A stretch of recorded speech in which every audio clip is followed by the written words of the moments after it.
వల్ల మన కెపాసిటీ లేక కాదు. పాకిస్తాన్ అన్నా అరువు తెచ్చుకున్న, అప్పు తెచ్చుకున్న, ఇతర దేశాల నుంచి అడుక్కు తెచ్చుకున్న అణుపరిజ్ఞానం. భారతదేశానికి దేశీయ అణుపరిజ్ఞానం, ప్యూర్లీ ఇండిజినస్ న్యూక్లియర్ టెక్నాలజీ. అందువల్ల మనకు లేకలా కాదు కెపాసిటీ. నిండుకుండా తొనకదంటారే, సామర్థ్యం ఉన్నవాడు ఎగిరెగిరి పడడు. ఎండుటాకు ఎగిరెగిరి పడుతుంది అని తెలుగులో సామెతలు ఉన్నాయి. ఎందుకున్నా ఇవన్నీ నిండుకుండా తొనకదు, ఎండిన ఆకు ఎగిరెగిరి పడుతుంది అంటే బలహీనుడే ఎగిరెగిరి పడతాడు, బలవంతుడు ఎప్పుడు ఎగిరెగిరి పడ్డాడు. బలవంతుడు బల ప్రదర్శన అవసరమైనప్పుడు చూపెట్టుకుంటాడు, బలహీనుడు చూపెట్టుకోలేడు కనుక చూపెడతానని అంటూ ఉంటాడు. సో అందువల్ల పాకిస్తాన్ స్వభావము మనం అర్థం చేసుకోవచ్చు. అయితే మరి అణ్వాయుధాల ప్రయోగం జరుగుతుందా, పాకిస్తాన్ లాంటి దేశం వాడుతుందా?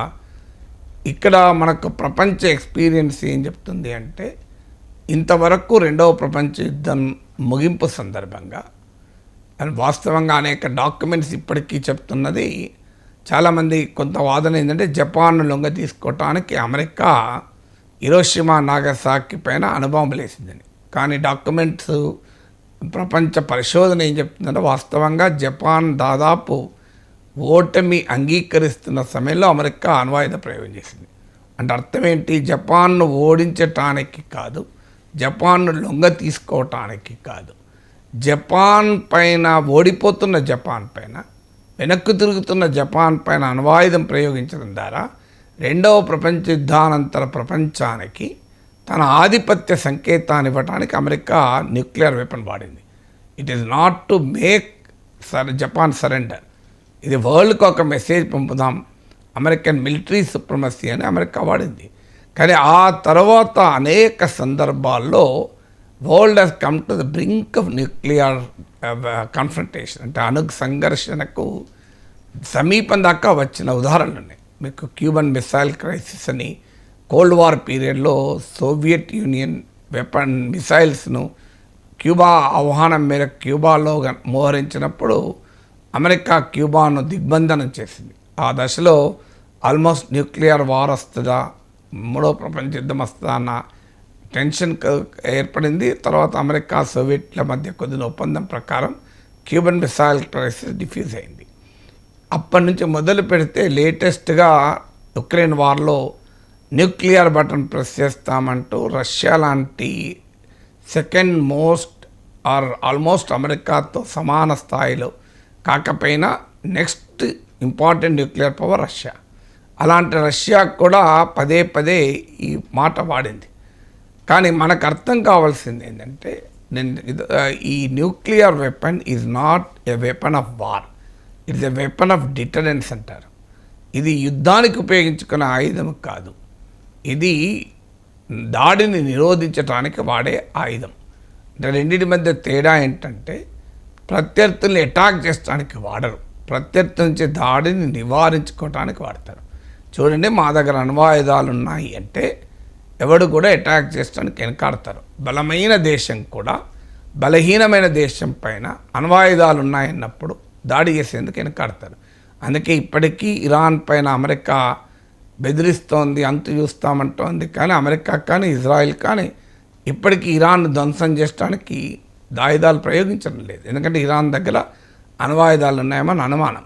అందుకే ఇప్పటికీ అమెరికా ఉత్తర కొరియా విషయంలో ఎగురుతుంటుంది, దునుకుతుంటుంది. కానీ ఉత్తర కొరియాని ఏమనదు. ఆఖరికి అమెరికా అధ్యక్షుడు ట్రంప్ వచ్చి కిమ్తో కలిశాడే తప్ప ఉత్తర కొరియాను ఇరాక్ లాగానో లేకుంటే మీకు లిబియా లాగానో అమెరికా ఆక్రమించలేదు.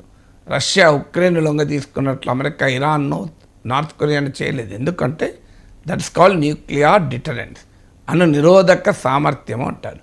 అందువల్ల పాకిస్తాన్కు ఈ ప్రపంచంలో అణ్వాయుధాల చరిత్ర తెలిస్తే, అణ్వాయుధాల ఉన్న ప్రత్యేకత, లిమిటేషన్లు అర్థమైతే ఈ వాదన చేయరు మేము అణ్వాయుధాలతో దాడి చేస్తామని.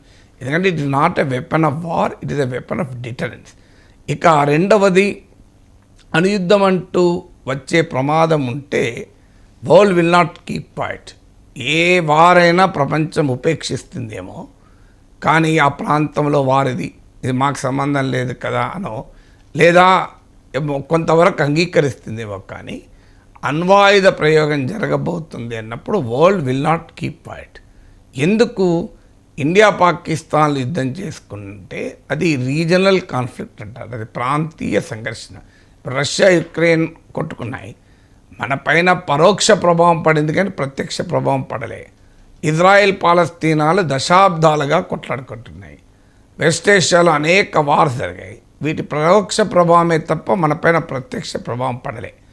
కానీ ఎప్పుడైతే అణ్వాయుధాలు వస్తాయో ప్రపంచం మీద పరోక్ష ప్రభావం కాదు, ప్రత్యక్ష ప్రభావం పడుతుంది. ఎందుకంటే nuclear weapons do not respect geography, nuclear weapon do not respect sovereignty, అంటే దేశాల సార్వభౌమాధికారం, దేశాల భౌగోళిక నైసర్గిక స్వరూపాన్ని అణ్వాయుధాలు గుర్తించవు.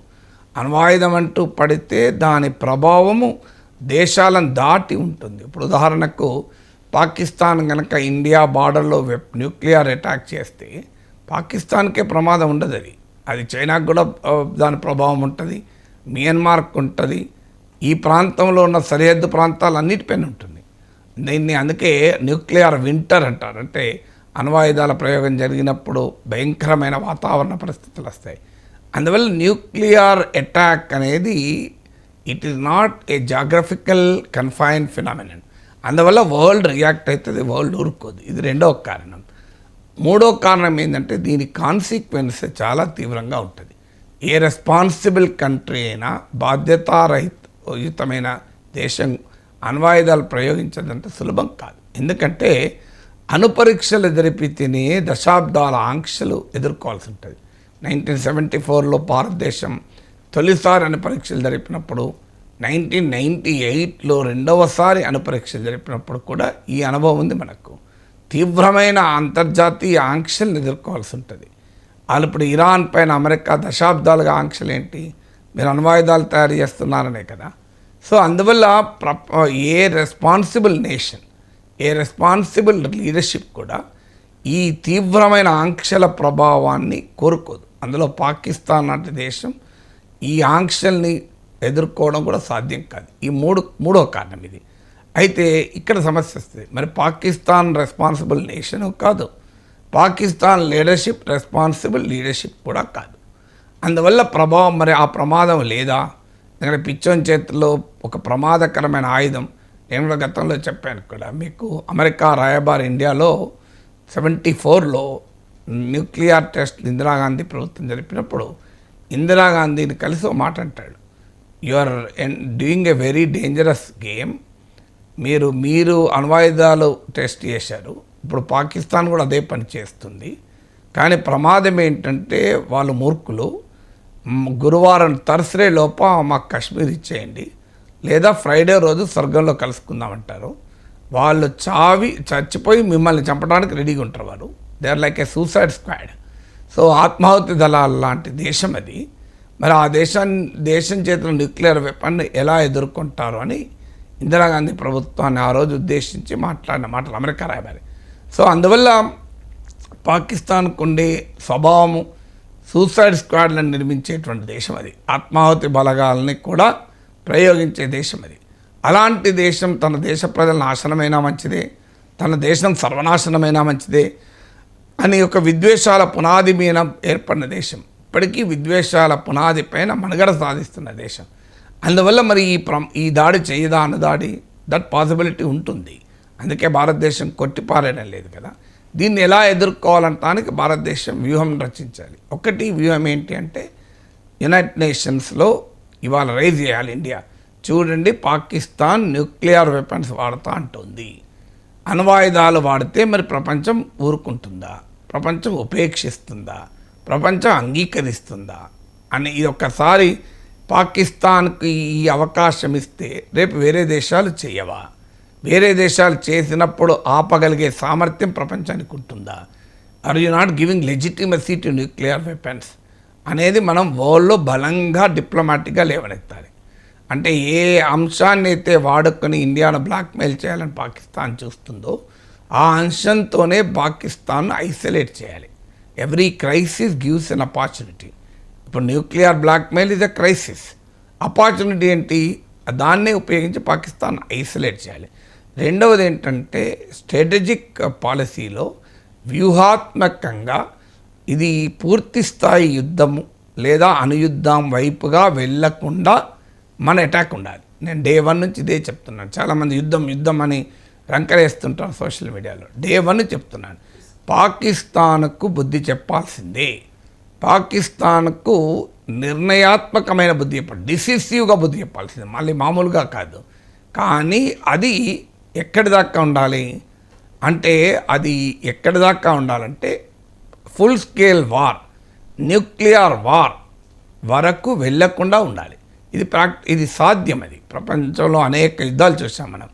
సో ఏ కాన్ఫరెంట్ లో ఇంటెన్సిటీ వార్ అని ఇలా రకరకాల పేర్లు ఉంటాయి. That is the strategic option.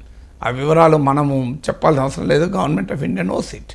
అంటే ఎలా రెస్పాండ్ కావాలి అని. ఇప్పుడు బాలాకోట్ స్ట్రైక్ చేసాం, వాడు జోలికి కూడా రాలేము కదా మనకు. సో అందువల్ల we have to teach a lesson. వాడు ఇంకో మాట మాట్లాడకుండా లెసన్ చెప్పాలి.